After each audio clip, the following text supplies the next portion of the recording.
वंदे मातरम की 150वीं वर्षगांठ महत्वपूर्ण तथ्य। प्रथम प्रकाशन। वंदे मातरम गीत पहली बार वर्ष 1875 में प्रकाशित हुआ था।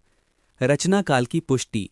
श्री अरविंदो घोष ने 16 अप्रैल 1907 को अंग्रेजी दैनिक में लिखे गए लेख वंदे मातरम में इस तथ्य की पुष्टि की, जिसमें उन्होंने बताया कि बंकिम चंद्र चट्टोपाध्याय ने इसे प्रकाशित होने से 32 वर्ष पहले ही रच लिया था। रचना का उद्देश्य।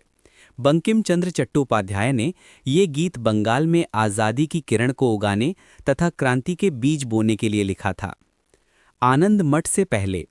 आनंद मठ में प्रकाशित होने से पहले वंदे मातरम बंकिम चंद्र चट्टोपाध्याय द्वारा स्थापित मासिक पत्रिका बंग दर्शन के मार्च-अप्रैल 1881 के अंक में उपन्यास के हिस्से के तौर पर पहली बार सामने आई थी। पहली बार गायन। वंदे मातरम गीत को पहली बार 1896 में कलकत्ता में हुए कांग्रेस अधिवेशन में रवींद्रनाथ टैगोर ने गाया था। राजनीतिक नारे के रूप में प्रयोग। राजनीतिक नारे के तौर पर पहली बार इसका प्रयोग 7 अगस्त 1905 को किया गया था। विदेशी भूमि पर उपयोग। वर्ष 1907 में मैडम भीकाजी कामा ने पहली बार विदेशी भूमि स्टूटगार्ट, बर्लिन में भारतीय तिरंगा फहराया और उस ध्वज पर वंदे मातरम अंकित था। वंदे मातरम संप्रदाय की स्थापना। वर्ष 1905 में उत्तरी बंगाल में वंदे मातरम संप्रदाय की स्थापना की गई थी।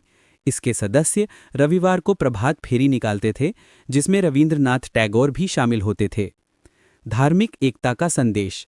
20 मई 1906 को बारीसाल बांग्लादेश में 10,000 से अधिक हिंदू और मुस्लिम एक साथ निकले और वंदे मातरम के झंडे लहराए, जिससे अंग्रेजी हुकूमत को धार्मिक एकता का संदेश दिया गया। गायन और नारे पर प्रतिबंध। नवंबर 1905 में बंगाल के रंगपुर बांग्लादेश में 200 छात्रों पर वंदे मातरम गान पर जुर्माना लगाया गया था और ब्रिटिश शासन ने स्कूलों तथा कॉलेजों में भी वंदे मातरम गायन और नारे पर प्रतिबंध लगा दिया था। वंदे मातरम अंग्रेजी दैनिक। अगस्त 1906 में बिपिन चंद्र पाल ने वंदे मातरम नामक अंग्रेजी दैनिक अखबार शुरू किया और बाद में श्री अरविंदो घोष भी इससे जुड़े। इस अखबार ने राष्ट्रीय विचारों को जागृत करने का काम किया।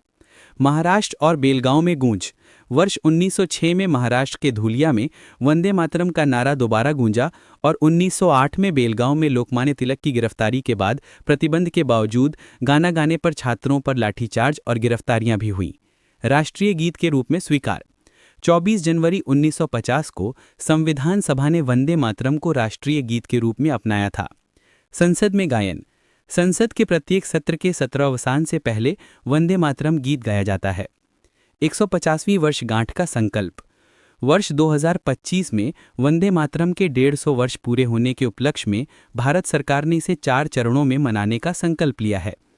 पहला चरण 7 से 14 नवंबर 2025, दूसरा चरण 19 से 26 जनवरी 2026, तीसरा चरण 7 से 15 अगस्त 2026, चौथा चरण 1 से 7 नवंबर 2026।